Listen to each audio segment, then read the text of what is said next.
Patrol torpedo, or PT boats, are built for an astonishing variety of missions. They ambush, hunt and maraud Japanese supply barges, earning them the nickname the Devil Boats of the Night. These giant killers carry out high-speed torpedo runs on heavily armed cruisers and, when ordered, sneak into enemy-held territory to drop off spies. The words of John Paul Jones, "Give me a fast ship, for I intend to go in harm's way," seem to have been written for a boat that is reliant on speed for its survival. The story of the patrol torpedo boat begins with the development of the Mosquito Fleet's sting, the torpedo. Torpedoes have been around since the American Civil War, but they were massively unreliable. In 1866, Robert Whitehead, an English engineer, developed the first self-propelled torpedo. It was a technological breakthrough. Here you have a weapon that could be launched at some distance, not necessarily from a ship the size of a battleship, that could sink just about anything afloat. On June the 10th, 1918, the world sat up and took notice when an Italian motor torpedo boat sank the huge Austro-Hungarian battleship Szent István.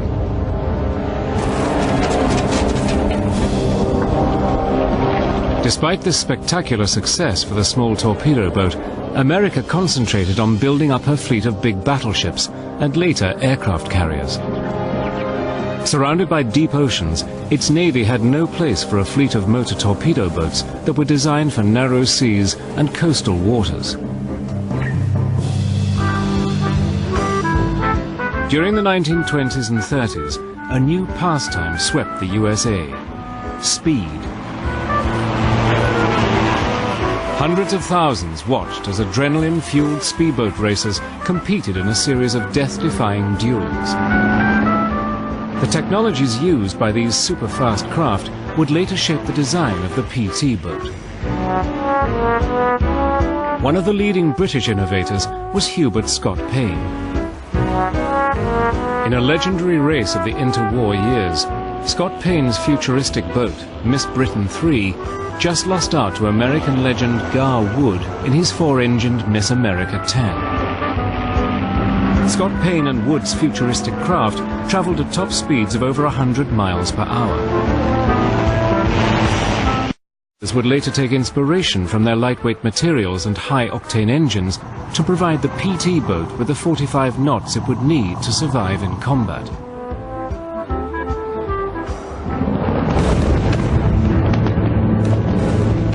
In September 1931, across the Pacific Ocean, Japan invaded Manchuria. It was the beginning of a blitzkrieg across the Far East. The US Navy, wary of the security of its Pacific islands, was forced to develop a fast attack craft for their defense. In 1939, the building of 8 PT boats was given the go-ahead, but most were considered obsolete even before they were completed, as the US Navy showed more interest in the designs of Scott Payne. He was pretty much a speed freak. From his aviation background, he was into materials technology, lightweight structures, high-powered engines, aero engines, so he was combining the whole sort of aircraft industry and put it onto the water. He was, years ahead of other builders. By 1939, Scott Payne's latest boat, the PV-70, was impressing designers on both sides of the Atlantic. The American company Elco was keen to take a closer look.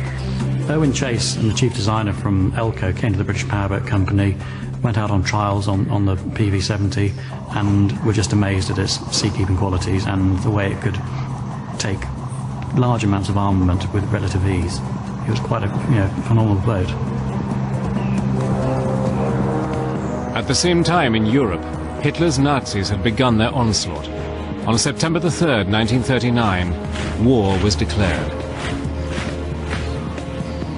For the US Navy, finding the right boat design had become less of a precautionary measure and was now a top priority. Just 2 days later, Scott Payne and his PV-70 arrived in New York. It was renamed PT-9 and put through its paces in front of a Navy trial board. Scott Payne himself was at the helm, and the officers that were involved in the trials was very complimentary about the handling of the boat. In January 1940, Elco started construction of 10 70-foot PT boats based on the PT-9. In July 1941, the plywood derbies were held, where the next generation of these fast attack craft were pitted against each other. Prototypes from Elco and rival companies Higgins and Huckins competed in heavy seas.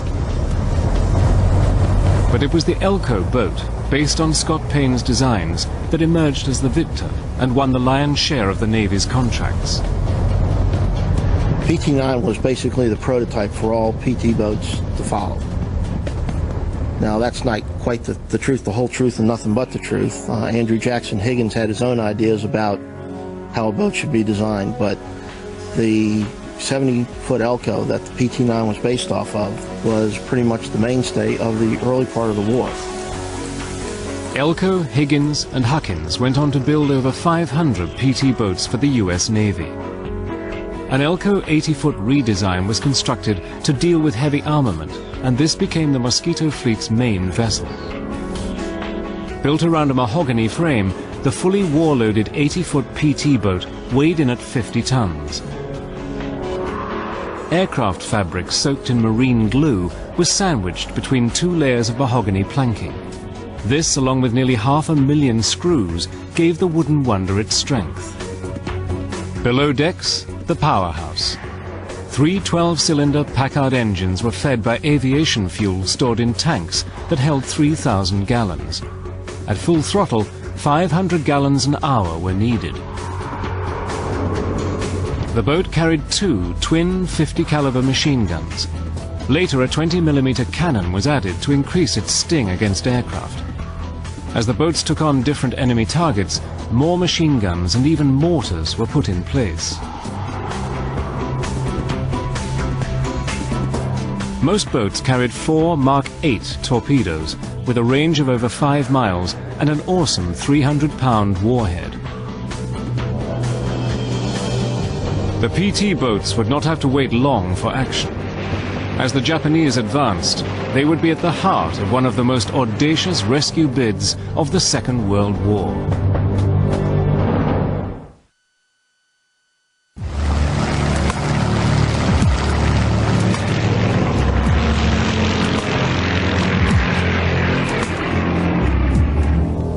On December the 7th, 1941, carrier aircraft of the Imperial Japanese Navy attacked Pearl Harbor, bringing America headlong into a new world war.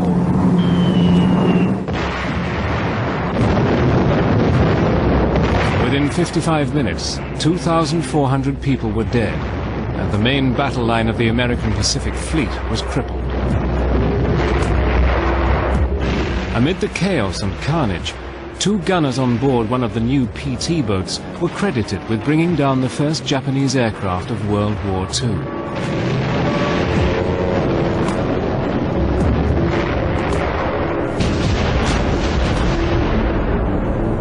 After Pearl Harbor, the Japanese embarked on an ocean blitzkrieg. A totally unprepared America was rapidly driven back. The Asiatic squadron that was based in the Philippines, all of the major naval ships were pulled back because the Navy was afraid they were going to lose them. So here you have a squadron of PT boats that is basically, they're orphans. They have no support. All their bases have been bombed. Their supplies are gone. People were desperate. There was little hope that you could get out. The question was how you would survive. In December 1941, there were just 29 PT boats in the entire US Navy. They were fighting to earn respect from a Navy that was far more concerned with its big ships. The naval hierarchy used nicknames like Spick Hit, Plywood Wonder. It just didn't fit into their world, and they didn't want it in their world. They figured we were some joyriders on fast yachts. Before the war, the top brass was unsure of what to do with the PT boats. Many thought they should be relegated to the sidelines on support duties. But the determined fightback of Squadron 3, based in the Philippines, would change everything. Against all odds, these beleaguered boats took the fight to the Japanese. Most famously, they carried out near-suicidal torpedo attacks deep in enemy-held waters. They were led by Lieutenant John D. Bulkley, a maverick who would go on to earn the nickname the Wild Man of the Philippines. The man was a hero. What he did was done on sheer leadership and force of personality. Despite the heroics of Bulkley's Squadron 3, the Japanese juggernaut continued. By February 1942, they had advanced to the Bataan Peninsula. General Douglas MacArthur's headquarters on the fortress island of Corregidor were under threat. President Roosevelt ordered him to escape, and Squadron 3, led by Bulkley, were given the assignment. Many regarded it as mission impossible. Watson Sims was a 22-year-old radio man aboard PT-32, part of the 4-boat rescue squadron. We were to run 2 nights, hiding by day among the islands. There are thousands of islands in the Philippines. As night falls, Bulkley's PT-41 moors at the besieged Corregidor to collect General MacArthur and his family. After vowing to return to the Philippines, MacArthur and his party sneak out into Manila Bay. Waiting just beyond the island's minefields are PT boats 32, 34, and 35. They plot a course through 560 miles of Japanese-patrolled waters along the Mindoro Strait, past the islands of Panay and Negros, and on to Cagayan on the island of Mindanao, where they are to deliver MacArthur.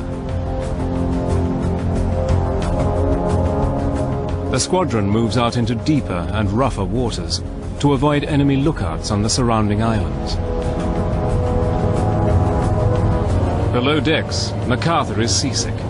His wife, Jean, has to comfort him through her own bouts of nausea.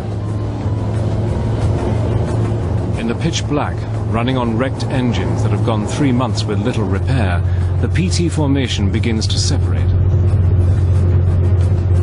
PT-32, one of the support boats, makes a mistake that nearly ends in Bulkley's PT-41 being blown out of the water. Watson Sims was on lookout aboard PT-32. I could see way back on the horizon there was some kind of craft pursuing PT-32. And I was ordered by Vincent Schumacher, the skipper, to help throw off gasoline dumps. We were tossing off the 50-gallon drums of gasoline to try and gain speed because the boat, whatever it was gaining on us. Schumacher said, "Stand by your guns." We were prepared to fire. And to this day, I think he did say, "Commence firing." And one of the generals said, "Don't shoot, it might be somebody else." It turned out to be Bulkley with MacArthur aboard. And Bulkley was screaming, "What the hell is going on up there?" After the confusion, the squadron struggles to the midway point, Cagayan. As the boats refuel in a secluded cove, Bulkley assesses the situation. PT-35 has fallen behind and is missing, and PT-32 has no gasoline left after jettisoning its extra drums. He decides to continue the mission with just 2 boats. That evening, PT-41 and PT-34 leave the cove and immediately spot their worst nightmare, a Japanese warship. Normally they could outrun her, but in their worn-out condition, they are an easy target. Anxious minutes pass. Eventually the warship moves on. The 2 boats miraculously make it to their destination. After 35 sleepless hours, General MacArthur is safely delivered. Mission impossible accomplished. Later that day, even PT-35 struggles into Mindanao. MacArthur expressed his gratitude by saying, "You have taken me out of the jaws of death. The PTs have earned their keep 1,000 times over." The general was flown to Australia to begin his preparations for the fight back in the Pacific. John Bulkley was presented to the American people as a hero. PT boats are wooden craft manned by iron men. Welcome into the service. Good luck to you, and hit 'em hard. A boat that was ignored at first had proved its worth to a skeptical navy that needed a quickly built vessel with a killer punch. Over 200 of these wooden wonders could be built in the time that it took to construct a battleship, and made out of wood, they didn't use up valuable steel resources. Hundreds of PT boats were built around the clock, in shipyards from New Jersey to New Orleans. At Melville Training Camp in Rhode Island, rookie PT boaters got the first glimpse of their new steeds. I asked one of the Navy personnel as to what kind of a boat was that was going up there. And they said, oh, that's the PT boat, so you'll love them. From that point on, I knew I was destined to become a PT boater. 20,000 enlisted men and 2,500 officers trained at Melville over the next 5 years. The now legendary Bulkley gave the men the benefit of his experience. You men are about to begin training in one of the most fascinating and adventurous branches of the Navy. A branch in which you'll be able to come to close grips with the enemy. And when at close grips, to deliver a blow with one of the most powerful craft this war has developed and exploited, the motor torpedo boat, the PT. With its swashbuckling image, young Ivy Leaguers and college sportsmen rushed to sign up for the new boats. We did have a lot of football stars and a couple of All-Americans on our squadron. I guess we were kind of hot shots, I suppose. I don't know. Getting used to the PT boat's notoriously rough ride was crucial for these novice crews. They tried to get us a little seasick, so they had pork chops for us the first time I was out.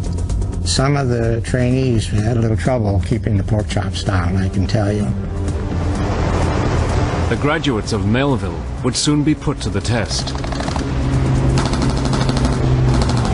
Battling against an increasingly deadly enemy, the men have to adapt their tactics and their boats if they are to win the bloody war in the Pacific.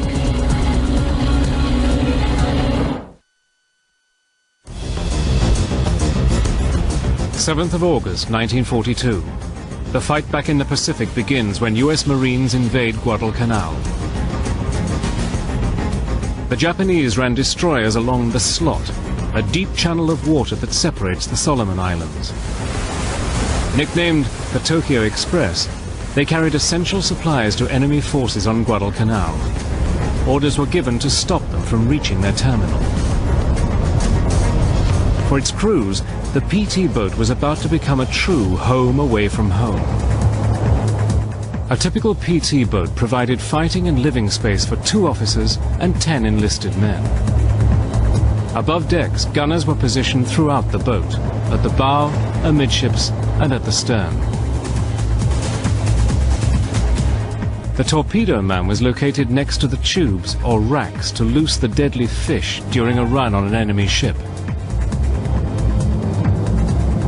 The officers were normally found on the bridge. This was the boat's nerve center. It's from here that attacks were coordinated. Just under cover, below the bridge, was the radio man's station. The main sleeping and eating quarters were here in the bow of the boat. Next to the main living area were the officers' quarters, where future attacks were planned. Towards the stern was the engine compartment, where the packards were lovingly maintained by the motor machinists. They tried to ensure that the PT boat reached high speeds from its 100-octane gasoline, but this highly flammable liquid made it vulnerable to air attack. One bullet in the fuel tanks and the whole boat could explode. Consequently, the PT boats mostly operated at night. Since the boats were not equipped with radar, everything had to be done by somebody seeing something, a glint or something, but that was about it. Sometimes the only way they knew the destroyers had gone through was the boats started bobbing around from in the wake of the destroyers.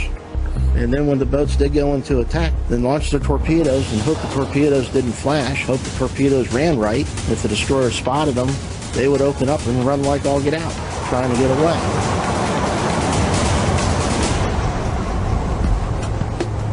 After a night taking on the Tokyo Express, the crews returned to base, where there were few home comforts.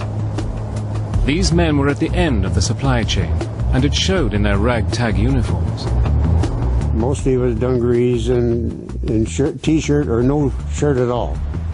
And sometimes even they tied a gun rag around your middle and let it go with that. We would take our clothes and we'd drag them through the water so that they would be rinsed by the ocean. It was not always nice because you picked up a lot of salt in your shirts and in your pants. The boats, or a base camp made up often of tents or native huts, became home for the crews. My first night aboard, I was given a bunk, the lower bunk, and I wound up with the greatest headache I think I ever had from the heat and the humidity. From that point on, I slept topside. The small crews were a true band of brothers, led by their young officers. They were only like maybe 24 years old, and you know, their crew members are only 18 or 19 years old. In such a small boat, a special esprit de corps developed. There was not a great deal of distinction between officers and enlisted men as on the larger naval ships. I guess it was resembling bomber crews, where they had small numbers involved and became very close. You had to depend on everybody else. Crews were further united by the abilities of their on-board cook. You took your hat off when you sat down to Karpinski's food. I don't know if they were chickens or seagulls, but we had a lot of some kind of fowl. When we went on an invasion, we were treated much better. We got ham and steaks.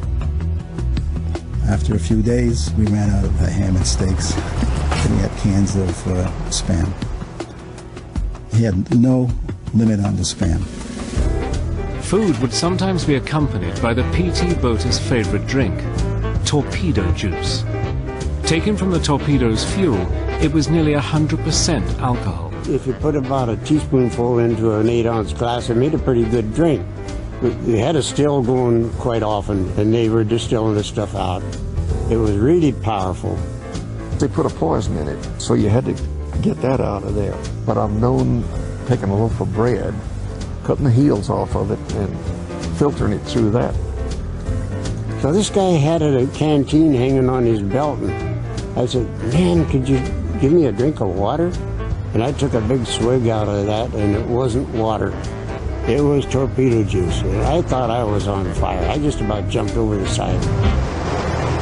But there was little time for rest and recreation. The PT boat's attacks against the Tokyo Express had started to choke enemy supply lines into Guadalcanal. In February 1943, the Japanese were forced to evacuate. It was a turning point in the Pacific War. But victory celebrations were short-lived, as the Mosquito fleet was given its next assignment, the battle for New Georgia. The Japanese learned from their casualties at Guadalcanal and were no longer willing to risk cruisers and destroyers to supply their island forces. They started to use coastal barges, low-slung vessels that carried guns of up to 40mm caliber, equal to the heaviest armament of a PT boat. Only 4 or 5 feet of these vessels were below the waterline. The PT's torpedoes only worked effectively in depths of below 5 feet, so passed harmlessly underneath. The PT boaters were forced to come up with new tactics. So you had to have something else to destroy them, and so why use torpedoes? Instead we'll use guns. The 37mm cannons actually came from the Air Force. That was not standard issue. Well, I'm sure the naval regulations were horrified at the idea, but we were looking for all the firepower we could get. Modifications to the PT boats transformed this swift torpedo attacker into a rugged gunboat. Torpedo tubes were removed, losing thousands of pounds in weight. This increased the speed of the boat. Machine guns and even mortars were added to the regulation armament. Armor was also fitted to provide added protection from the hail of fire from the coastal barges. These new, heavily armed vessels soon earned the nickname barge busters and were out hunting every night. We didn't see them burst into flame or anything like that, a lot of times the firing would stop, and they'd say, well, either we got him, or since he didn't fire, we just assumed that he was gone. These firefights took their toll on the wooden boats as they were ripped apart by return fire. Repair was carried out alongside motherships called tenders, or by the men of the shore bases. Being a wooden hull of very simple construction, repairs were pretty straightforward. I mean, if you had a shell hole, you could patch it up or replace planks. Unless it was major structural damage, then they could be pretty well, put back together. A little glue and some more plywood and a couple of bolts, and you screw them together, and they're pretty easy to patch up. Get out on patrol again.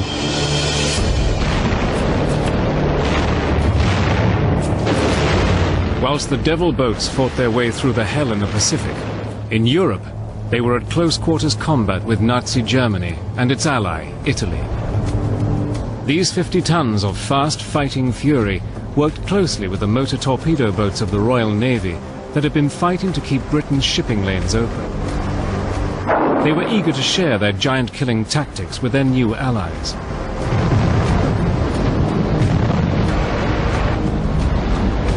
Most of the new arrivals were sent straight out on patrol in the Mediterranean. Our job in the Mediterranean was to attack the F-lighters. They were shallow barges, very heavily armored, and they carried the freight to the German front along the western Italian coast.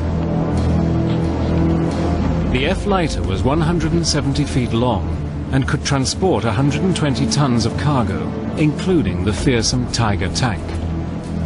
They traveled at approximately 10 knots and had a mixture of armament up to the mighty 88mm gun. The 88 was a deadly weapon and was used very successfully by the Germans on those. And the metal boat was very shallow draft. And we even tried wiring the rudders of the torpedo up to where it would run on the surface, which was unsuccessful, and finally decided that we were not equipped to really combat them. The PT boats changed tactics and concentrated on a different target, the pride of the German Navy. The E-boat, short for Enemy War Motorboat, was 106 feet long and weighed 78 tons. Longer and heavier than the PT boat, it was powered by 3 16-cylinder diesel engines. With 2 torpedo tubes, a 37mm anti-aircraft cannon and a 20mm gun on the stern, this heavily armored vessel was a serious adversary for the all-wooden PT boat. An E-boat was a pretty fearsome thing to come up against.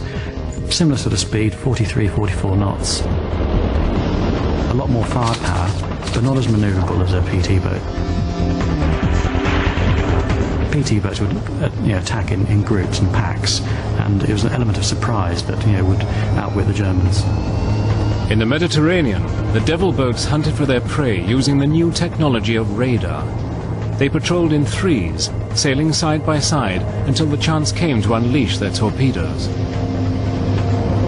Side by side was much better because if you were the third boat in a line of boats, the fish had already gone and alerted the enemy, and you caught a lot of flack. When the firefights got too intense, the PT boats had another weapon which made them invisible. Smoke generators mounted at the rear of the boat. With the smoke screens, we were able to avoid, if it needed to be, we could combat them successfully and did. At the end of a 2-year operation in the Mediterranean, the PT boat's tally would be 23,000 tons of essential enemy shipping sunk. Much of this was the result of the pinpoint execution of a tried and true attack plan. So as we start on our run, the first thing you do is rig out the torpedo tubes. So the gunner's mates would go out and crank in these tubes. They would swing out. Each one had 1 torpedo.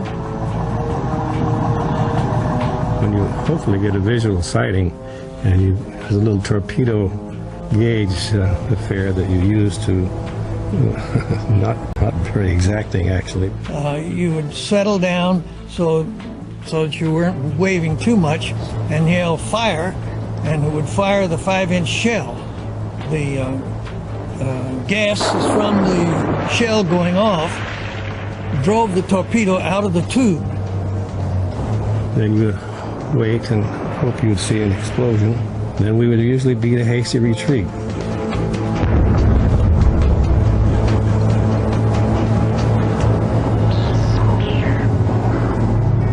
In 1943, a simple innovation revolutionized the use of torpedoes by the PT boats. The old torpedoes were fired from their tubes by using an explosive charge, which expelled them at 40 feet per second.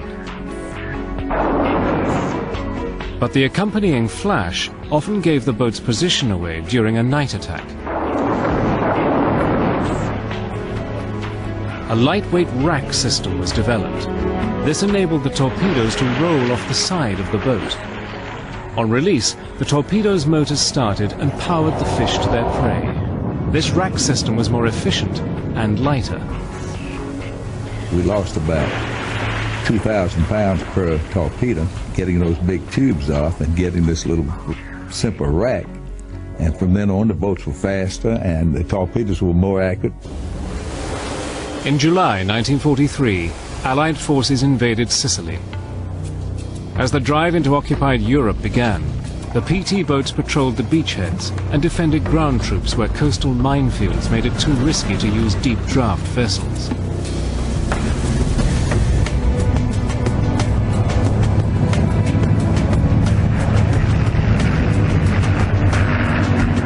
D-Day, the 6th of June 1944.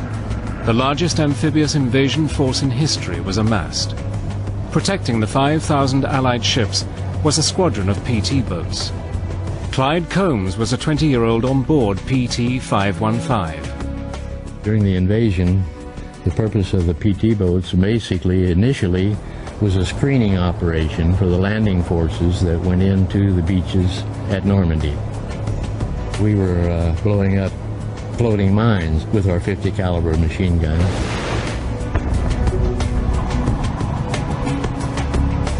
One thing that I remember was the darkness of the night and hearing the sounds of planes, and as soon as it got daylight, all of the C-47s carrying the paratroopers, they did a wonderful job.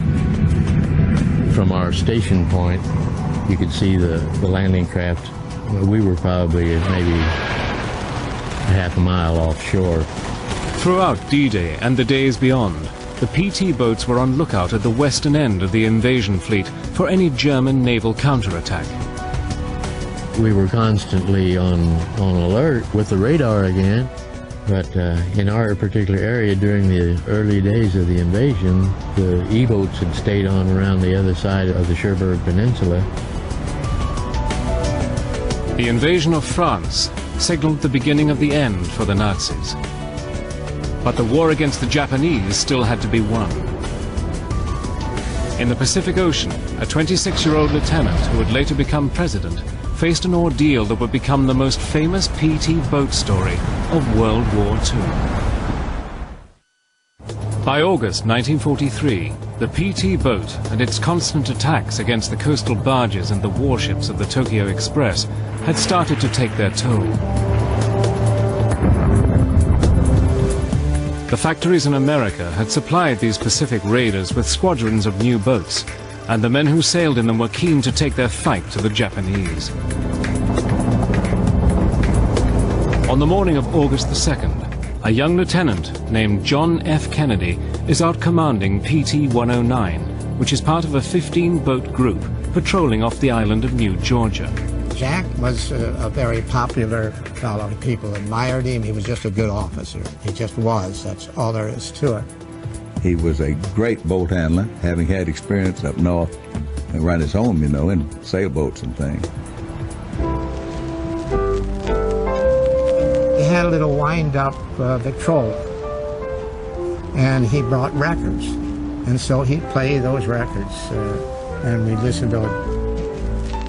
But he had an 80-foot boat that had seen lots of service. The engines just weren't in apple pie order. The constant sorties have worn out the 109, but the enemy supply lines to the northern Solomons have to be stopped. Kennedy is out hunting again at 1 o'clock on that fateful morning. In his pack of marauders are PT boats 162 and 169. Nearby, the Japanese destroyer Amagiri has dropped off its supplies and is on a collision course with Kennedy's patrol. Accompanying the 109 is Lawrence Ogilvie, a 21-year-old gunner on board PT 162. Kennedy took the lead, and we were loafing along there on one engine, which is not really what was recommended, but to save gas, and you couldn't see where you were going. The Amagiri has to get out of these waters before daybreak, when air attacks are a real threat. It increases its speed. I saw the outline of the destroyer then right in front of me. He must have been doing about 30 knots. Suddenly, out of nowhere, before the 109 can react, the Amagiri emerges out of the black night and slices PT 109 clean in half. In a fireball, 2 of the men die instantly, and the boat's fuel tanks rupture. The sea becomes a blazing inferno. We thought that, oh man, they're gone, you know, that kind of an explosion and the fire and everything. We didn't think that they could possibly still be alive. Sam Reynolds was a young officer aboard PT 162. Yes, he just came out of nowhere and cut him in half and started firing at us, and we ran, of course, zigzagging and laying smoke, and got away from him. And we left all the 109 and the crew there, and we took off for someplace. Buoyancy keeps some of the twisted wreckage afloat, and the men crawl onto what's left of their boat. As dawn breaks, Kennedy decides to take the 11 surviving crew ashore to Plum Pudding Island, where he hopes they will not be discovered by patrols from the nearby Japanese garrison on Gizo. He leads the way, dragging a badly burned crewman with a strap of his life jacket clenched in his teeth. It takes the exhausted crew 4 hours to swim to the beach, just 3.5 miles away. The next night, Kennedy packs a revolver and lantern and swims out into the strait. He hopes to alert a rescue vessel, but is not spotted. The survivors are marooned for 4 days. Their diet of coconut dwindles, but Kennedy refuses to give up. On the 5th day, natives spot them, and Kennedy carves a message on a coconut asking for rescue, which the natives take to a US Navy base on another island. Orders are given to PT Boat 157, which picks the men up. Their terrifying week-long ordeal is finally over. Their 26-year-old lieutenant, John F. Kennedy, had risked his life to ensure his men's safety. He was hailed as a hero and awarded the Navy and Marine Life-Saving Medal. When he became president, a replica of PT 109 was paraded through Washington. The story became a classic chapter in the history of the PT boat. For the next year, the shorelines of the Solomons and New Guinea became a battlefield as the devil boats clashed with the heavily armed barges. But starved of supplies, the Japanese retreated. On October the 24th, 1944, General MacArthur fulfilled his pledge to the Filipino people. I said to the people of the Philippines whence I came, I shall return. The invasion of the Philippines began at Leyte. Protecting the invasion force were 45 PT boats that had made an incredible 1,200-mile journey from New Guinea. Japanese naval squadrons tried to burst through the Surigao Straits to the south of Leyte.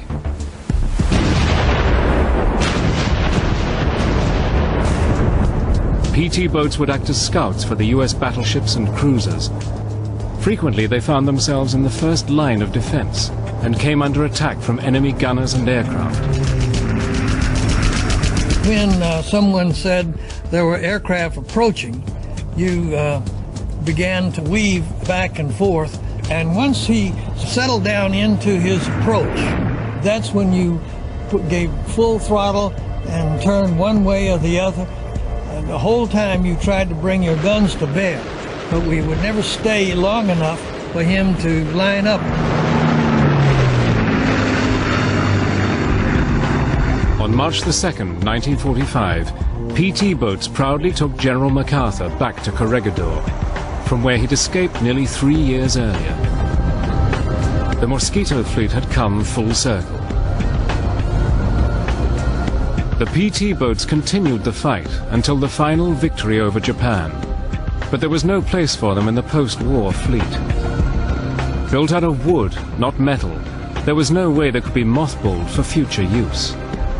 So in September 1945, on a small island in the Philippines, most of the PT boat Pacific fleet were lined up on the shore.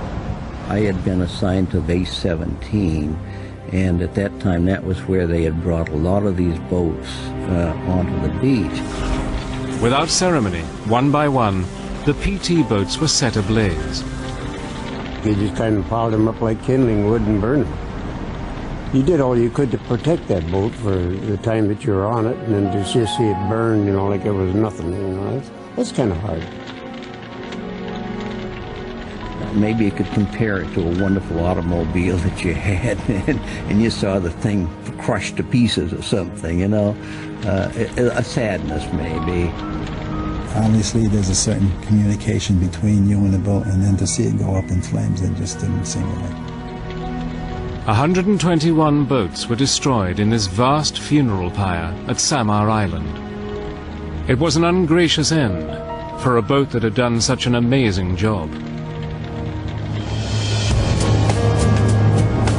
From the hell of the Pacific to the invasion of Europe, this giant killer with the heavyweight punch will be remembered forever by the men who served on it. I've been on many ships, and I think probably my greatest love affair was the PT boats. You still think, I guess, of your first love, maybe. There was no other comparison, actually, as far as boats are concerned, because there is only one attack boat, and that was the PT boat. I think they were very successful, and as far as I was concerned, played a most important part in World War II. It was a boat that struggled for early recognition, but the brilliance of its design, the daring of its missions, and the courage and sacrifice of its crews will ensure that the PT boats of the Mosquito fleet will never be forgotten.